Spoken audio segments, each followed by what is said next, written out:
begs the question whether it's whack-a-mole or whack-a-cat, which could result in cat caskets. You could merge those. Okay, that is fascinating thought process. Yeah. Also right. gruesome. I'll not go down that tangent further.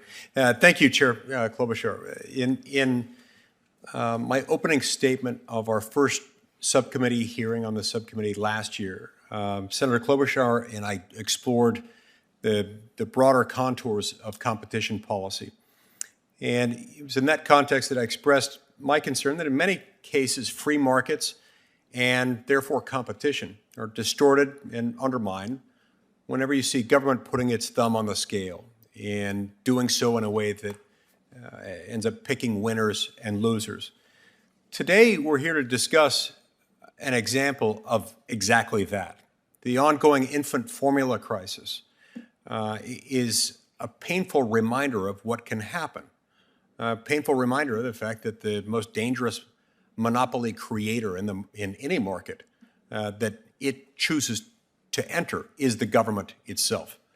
President Reagan had a famous quip that was something that seems appropriate here, where he said that the 9 most terrifying words in the English language are, "I'm from the government and I'm here to help."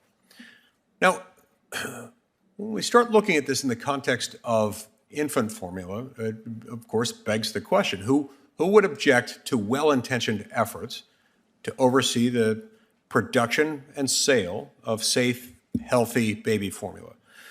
Unfortunately, as we'll hear today, those well-intentioned efforts have ended up taking on other objectives and ended up taking the form of protectionist tariffs that effectively have barred competition from foreign markets. FDA regulations surpassing those of other Western developed nations that created barriers to entry on top of the protectionist trade policies previously mentioned, and also federally mandated sole source contracts under the WIC program that created state-by-state formula monopolies, thus exacerbating even further the current baby formula shortage. Together, these policies formed a perfect storm of sorts to drive market concentration and prevent competition. The very conditions that today mean that the closure of even a single manufacturing plant in Michigan can leave millions of American families scrambling to find ways to feed their newborn children. Recent reporting indicates the severity of this problem, showing that the out-of-stock rate for baby formula rose from just 11% in November of last year to over 73% at the end of last month, May of 2022. In response, several major retailers are now limiting formula purchases.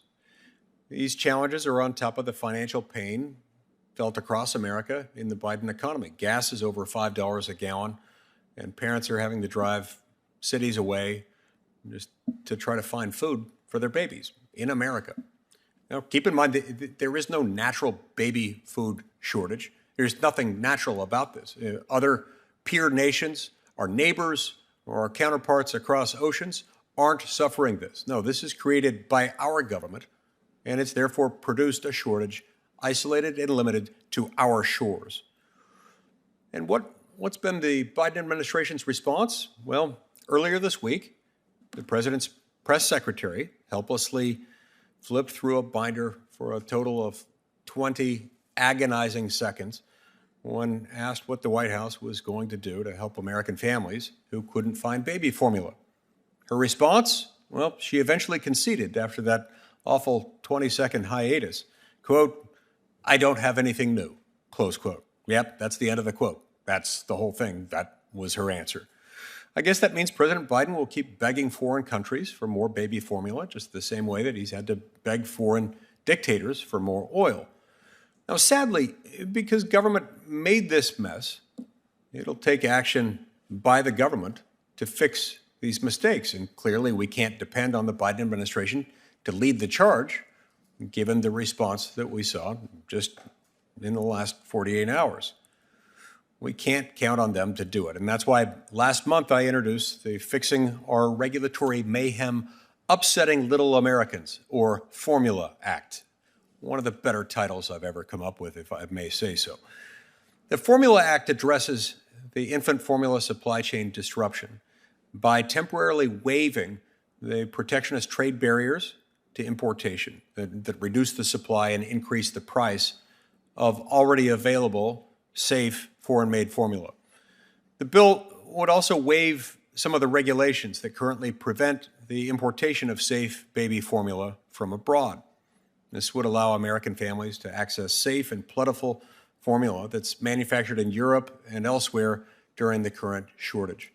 Finally, the bill would allow for WIC program beneficiaries, those receiving WIC vouchers, to use their vouchers to purchase formula from any producer rather than being limited to the brand or the product listed on their specific voucher, which in many circumstances may be unavailable, thus exacerbating the nature of the shortage for them. Now, the Formula Act won't permanently fix every mistake and every risk that helped get us into this mess, but it can and certainly would provide much needed relief in the near term from the crisis as we now face it.